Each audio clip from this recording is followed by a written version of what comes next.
Mga manay, samahan niyo akong lakbayin natin ang Real Quezon, lalong-lalo na ang bibida sa video natin ngayon, ang Balagbag Falls.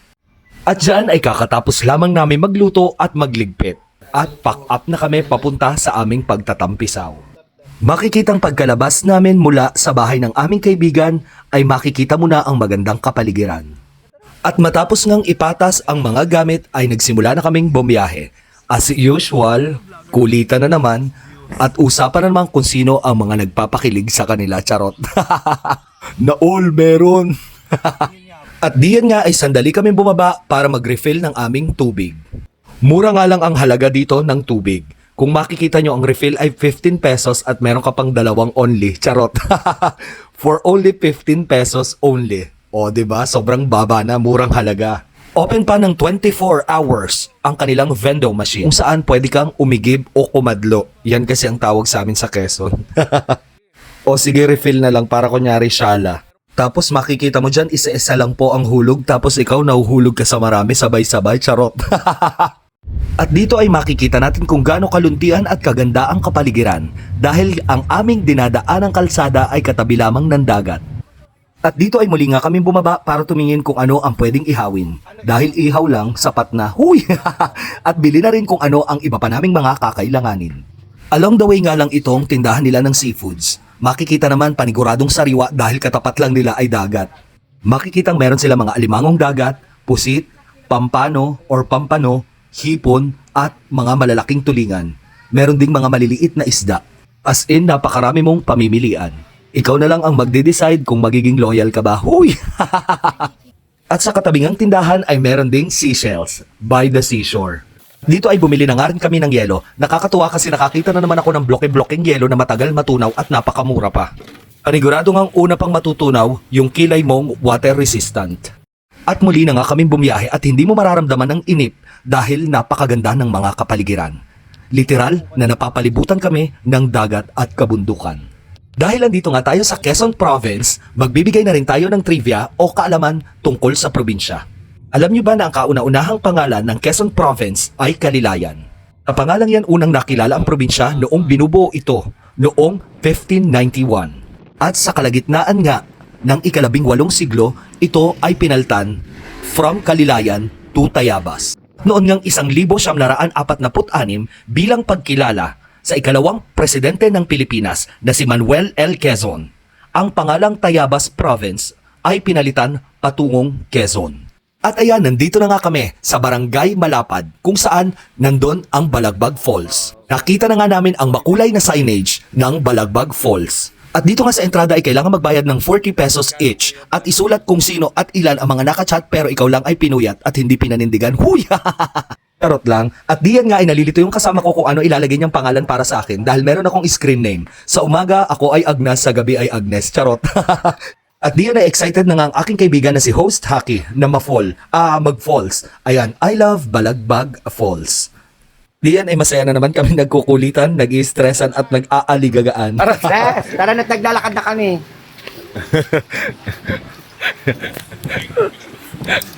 Stress. Pare, hali na. Ng Nanabog yung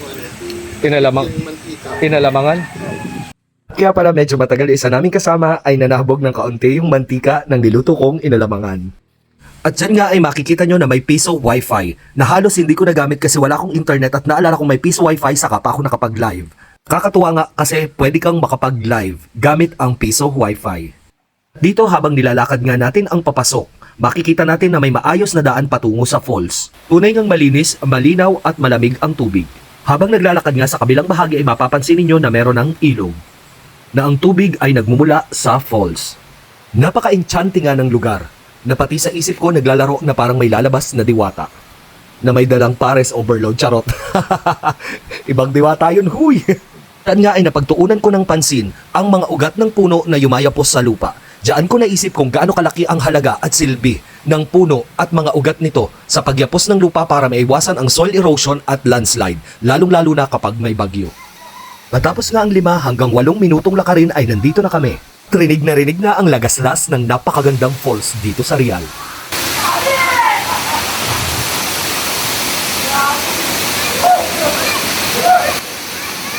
At kahit hindi na nga summer, ay makikitang marami pa ring masayang naliligo dito. Iba pa yung mga papalabas ng nakasalubong namin kanina. Ayan, at tumambad na nga sa ating mga mata kung gaano kaganda ang Balagbag Falls. Grabe, jaw-dropping and breathtaking talaga sa ganda. Na kung tutusin kung steady ko lang ang aking camera ay mapagkakamalan mong wallpaper. At dito nga ay makikita natin si ate na may pinagkaabalahan at mga kinuhang mga snail. Yun daw ay kinakain. Nakakatuwa kung gaano ka-fresh ang water. Kinakain ko na. Gagatan. Nataon nga kami na ang babait at napaka-friendly din ng mga nagsiswimming. At diyan ay nagsimula na nga kaming magpadikit ng apoy para sa aming mga iihaw. Bukod sa uling ay magdala rin kayo ng kakyutan, huwag niyong kakalimutan, charot. Una na nga naming isinalang ay ang pork chop na tinimpla ni Ate Dora. At may nakita nga kaming cute na doggy na nag-aabang na kung luto na ba yung aming pork chop. Mas nauna pa siyang mainit.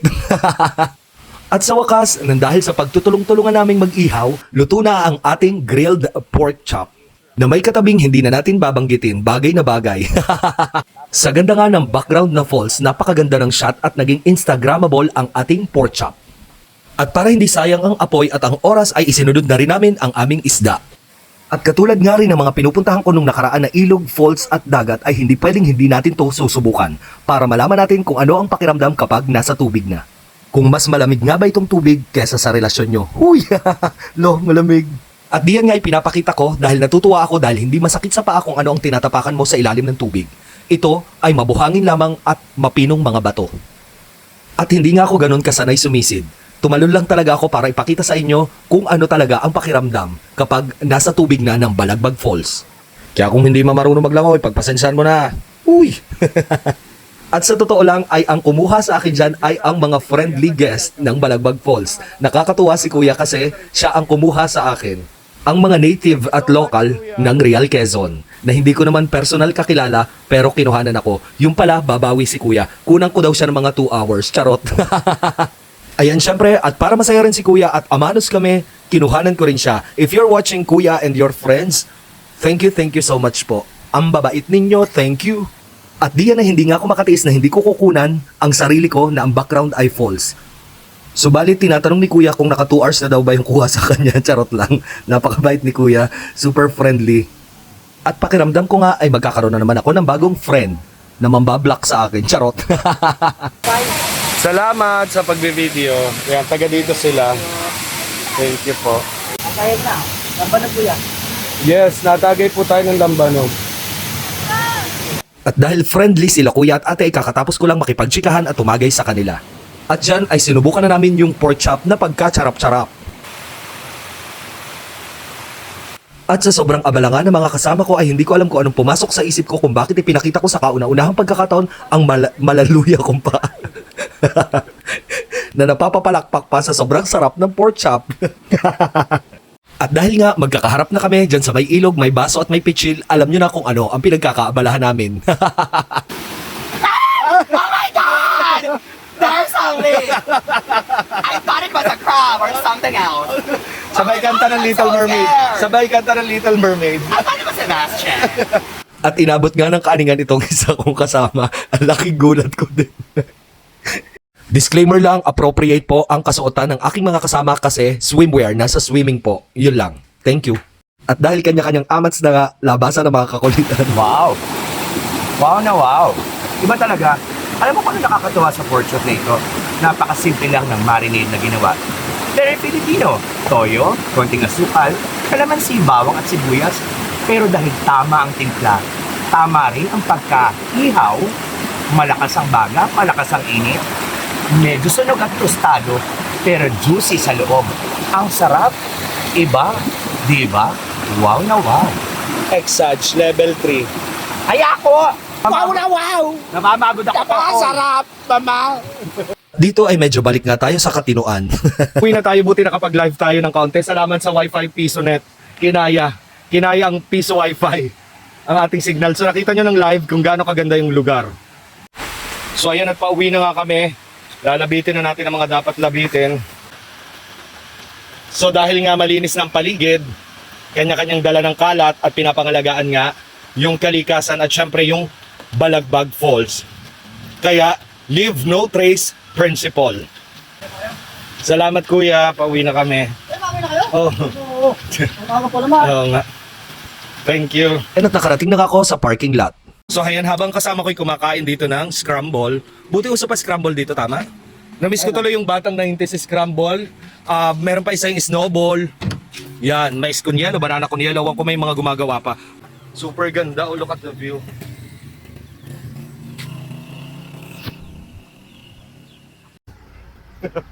Hindi makalain may ganyang kagandang view, grabe. At ito pa, pakto, ganun. Gaganda ng view. Dito lang ulit ako nakakita ng nag-i-scramble after how many decades. Scramble nga ba kuya, tama ba ako? Scramble ang tawag? Pabili nga po. Batang 90s, hello there. Dito pa tayo nakakita ng ulit. Oo, scramble kuya, di ba ang tagal na niya? Thank you so much kuya. Tapos ang katabi namin ganyang kagagandang paligid, oh. But anyway, magbabayad muna tayo.